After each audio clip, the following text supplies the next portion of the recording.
Hello, everyone, and thank you for joining our Budget Beat call. This is Julie Watts, Deputy Director at the Washington State Budget and Policy Center.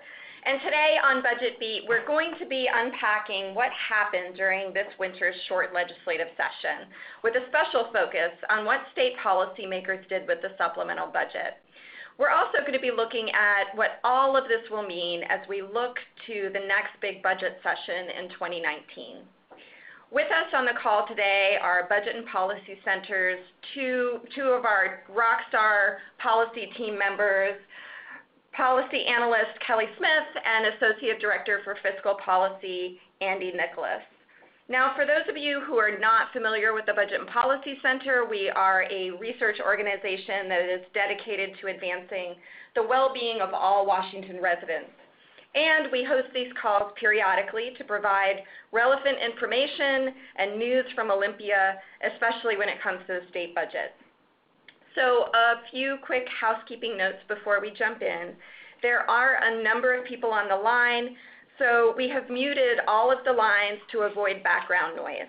If you have questions for us, please send them to us using the chat function in ReadyTalk. We will respond to as many as we can during the call. We will be recording this call, and that recording will be available on our website soon. So let's get started. As many of our callers likely know, this year was what we call the short session. It's a jam-packed 60-day sprint to the finish line session during which the state writes a supplemental budget. And that supplemental budget is meant to address any unfinished issues from the year before. And this year, lawmakers had a lot of unfinished business to attend to, not the least of which was complying with the state Supreme Court McCleary case. Andy, did the legislature tackle these issues this session? Well, thank you, Julie, and thank you to everyone for tuning into this call. Sort of stepping back, looking at the high-level perspective, coming into this legislative session, lawmakers faced a dynamic in which, one, there were many unmet needs in communities across Washington state, needs for health care for struggling families, needs for better pay and better schools for our kids, needs for environmental protection, needs to cover the costs of wildfires, and many more. So we continue to be in a place where we must continue to invest and build upon existing infrastructure that we have to build a more prosperous and just state for our kids and grandkids. But, and on the positive side, they also had considerably more in tax resources available than was previously forecast. In fact, relative to about this time last year, lawmakers, when they were putting this final budget together, had about $1.2 billion more in projected tax resources for the current 2017 through 19 biennium than they did this time last year. So a pretty decent bump in revenue resources. And as I said, a lot of that is a result of the growing economy, and that is reflected in recent revenue forecasts. During the February revenue forecast, which was used as the basis for this budget, revenues were projected to be $648 million higher than they were in the previous forecast as a result of the growing economy. That's 648 in this current biennium, and then another 671 million higher in the following 2019 through 21 biennium.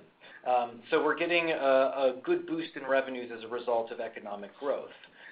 There were also savings, quote unquote, to caseloads, and the reason I say quote unquote is because much of these savings are actually the result of damaging restrictions that we have placed on vital elements of our safety net that is designed to help struggling workers and families when they most need it. It is now much more difficult to access public resources and assistance from the Temporary Assistance for Needy Families program and a range of other programs. And if you would like to know more about that, Julie, which I know you do because you authored an excellent brief earlier this year on going into the dynamic about how these are really not savings, that these are just people who have essentially been denied the ability to access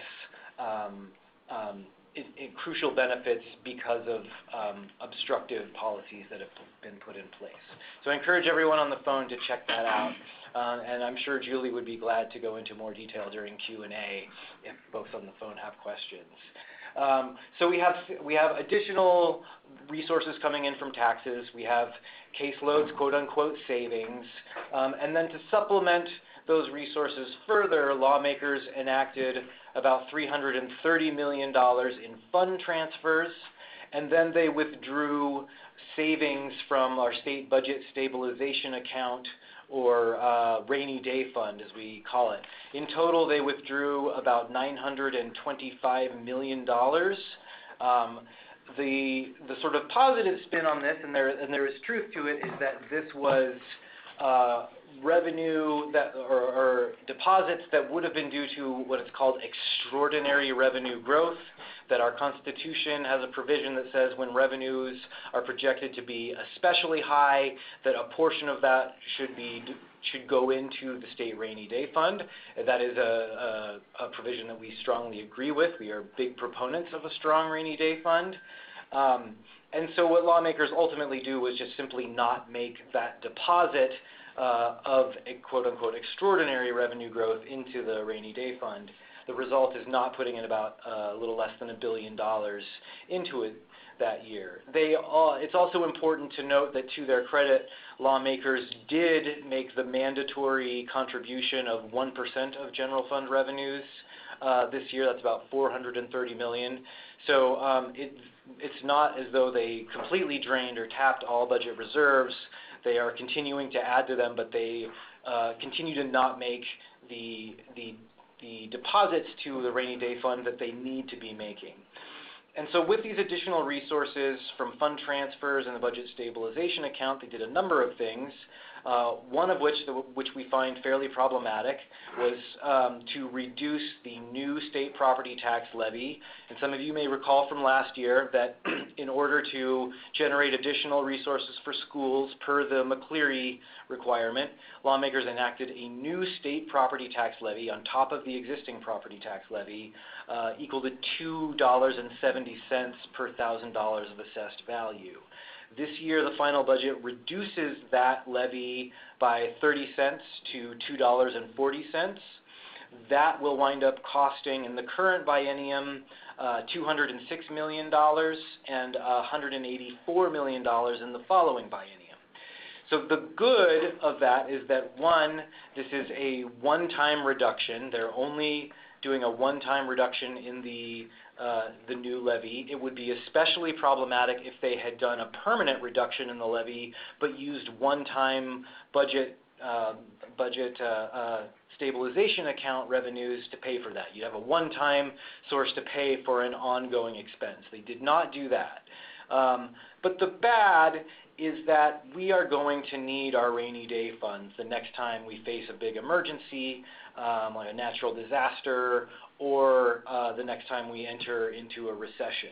And to put it in perspective, under the current budget that was just enacted, our reserves are projected to be a little bit less than 7% of total annual spending by 2021. That is less than half of the amount that economists and public finance experts recommend for an adequate amount of reserves. And so the problem is that when we inevitably hit the next recession, we are not going to have anywhere near the kind of reserves and reservoir and funding that we need to maintain important programs that serve all Washingtonians. And so we are deeply concerned about the long-term structural soundness of our state budget. They also chose to invest some of these revenues in tax breaks. There were not many tax breaks enacted this year, which is a good thing. And the few tax breaks that were enacted, and totaling only about $24 million in the current budget cycle, were tax breaks for low-income housing and health care for vulnerable populations. Arguably, if you're going to do tax breaks, worthwhile things to cut taxes on.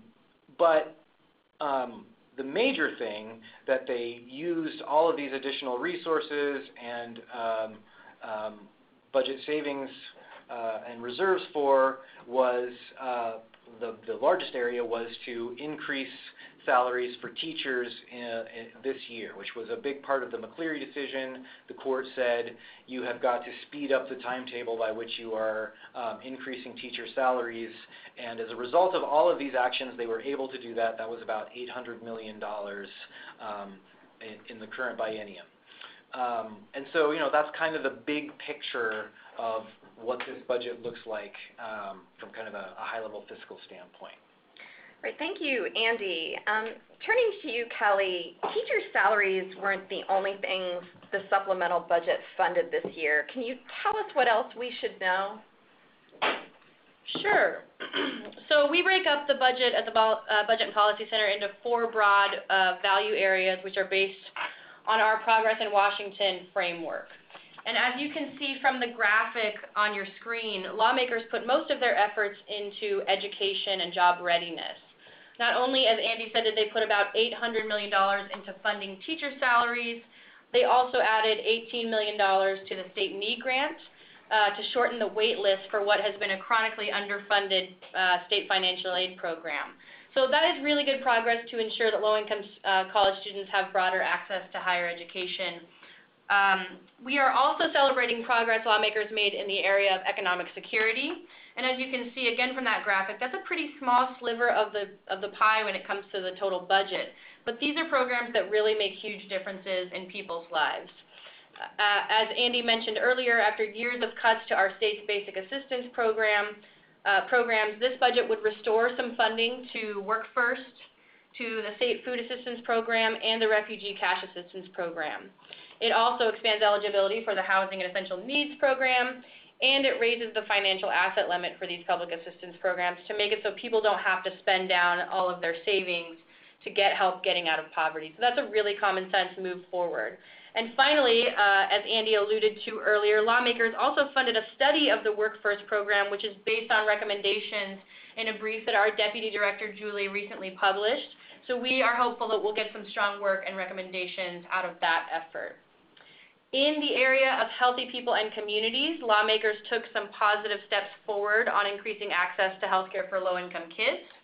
They also funded better health care access to Washingtonians from COFA nations, so that includes the Republic of the Marshall Islands, the Federated States of Micronesia, and the Republic of Palau. Those are folks who aren't eligible for Medicaid even though they are legal residents, so lawmakers included some funding to help them get access to health care. In addition to that, they addressed some of the shortcomings from the previous year's budget. They made some necessary investments in behavioral health, including funding to get our state's mental health hospitals into compliance with federal safety standards. That has also been part of an ongoing legal matter by the state. And they restored some funding to make up for unrealistic cost savings that they assumed in last year's budget, essentially to balance the books. Finally, in the area of effective and accountable government, we saw some more long-awaited wins that we are celebrating. In addition to huge steps forward in access to democracy, like the Voting Rights Act, which we're really excited about, lawmakers also included funding to reform legal financial obligations, or LFOs. That will help remove some barriers to reentry for people who have been incarcerated by bringing down some of the financial barriers that they face. In that area, lawmakers also boosted funding for civil legal aid for low-income Washingtonians, which is always an area of need and makes a huge impact on the lives of the folks affected. So all in all, a lot to like in this budget, a lot of major victories that many of you have been working on for a long time, so congratulations on your hard work. We are celebrating with you on all of these victories. So lots of good things happening this legislative session. But Kelli, can you also tell us what were some of the missed opportunities here? Sure. As you mentioned at the top of our talk, Julie, this was a supplemental budget year. So in some ways, the expectations for big policy wins are a little bit lower than they are in the longer sessions. But there is progress that lawmakers could have made, especially if they had enacted new revenue or at least skipped the unnecessary property tax cuts. One area that comes to mind is early learning. that lawmakers will really need to focus on during next year's legislative session. The legislature has promised to make ECAP, which is our state's early learning program, available to all eligible kids within the next several years, but they haven't actually taken the steps necessary to make sure that the funding will be there when the time comes, and that's going to be a pretty significant undertaking. So that should be a major priority in the coming budget writing session. There's also a lot of work to be done on K-12. Specifically strategies to close the opportunity gap. Lawmakers made some great investments this year in dual language programs and the bilingual educator pilot, but they are definitely a long way from done on that front. And it also can't be stressed enough that even if the McCleary lawsuit is behind them after this year, and we don't know for sure whether it is or not, their duty to fund K-12 schools does not end here. They have to keep up with robust funding for schools and teachers if they don't want to find themselves in another McCleary-like mess again in the next few years. So they're not done by any stretch of the imagination, even if McCleary itself is technically over, and we'll find out in the next few months if that's the case. One way to avoid having a huge education problem in the future is to start cleaning up the tax code, and as Andy suggested, modernizing our tax code. So we'd be lying if we said we weren't disappointed to see that lawmakers failed once again to enact a capital gains tax when they had a really great opportunity to do so this session. It was frustrating to see them take money out of the state's rainy day fund to reduce property taxes. They could have protected those reserves and funded a number of great community investments if they had taken those steps to clean up the tax code and enact a capital gains tax, which would have generated over $700 million a year to put into our community. So that is something we will definitely be pushing on next year. Thank you, Kelly. And Andy, Kelly just mentioned the legislature's failure to close the capital gains tax loophole. What does this mean for the state budget going forward? What can we expect to come up next year? Well, it means that a big chunk of work and a big need that lawmakers need to tackle remains undone, and that especially come 2019, when we are going to again be facing enormous challenges to provide all of the infrastructure and supports to communities across the state, that we are going to need additional resources to do that, and we need to look at smart changes to our ailing 1930s era state tax code, which, although we are sort of riding high right now, we've got fairly strong economic growth, and we're getting increased revenues as a result, the foundation or the base of our tax code remains anything but strong, and in fact it is very likely to get much weaker, especially if the economy takes a downturn or there is a sudden change in the mix of industries in the state. We do not have a tax code that is well equipped to weather anything like that. And so in the years ahead, lawmakers are absolutely going to have to take the space, take the time to get serious about reforming our upside-down state tax code, which has deep problems from an equity standpoint as well, that the poorest 20% of households in our state pay almost a fifth of their incomes in state and local taxes, while those at the very top of the income scale pay less than 3%. That is extremely upside down. It is bad for our overall economy, and it reinforces structural racism in our economy, given that communities of color are much more likely to be disproportionately harmed by such a tax code. We have long, as Kelly mentioned, said that enacting a state capital gains tax is the logical first step in that process, and we hope and will continue to be promoting that lawmakers take that step in the years ahead. But the longer they delay on this, only the more painful it's going to get down the line, and particularly that there is a very unsolid foundation for the current levels of funding, particularly education. Thank you, Andy. And now we're going to open it up for questions. And we already have one question from one of the participants on the call. And I'm going to ask you to answer this, Kelly. So do you know if the budget provided operating authority for the Medicaid transformation demonstration project? I do not. I believe that it does, but I can't say 100% for sure. So we will get back to whomever had that great question with specifics on that.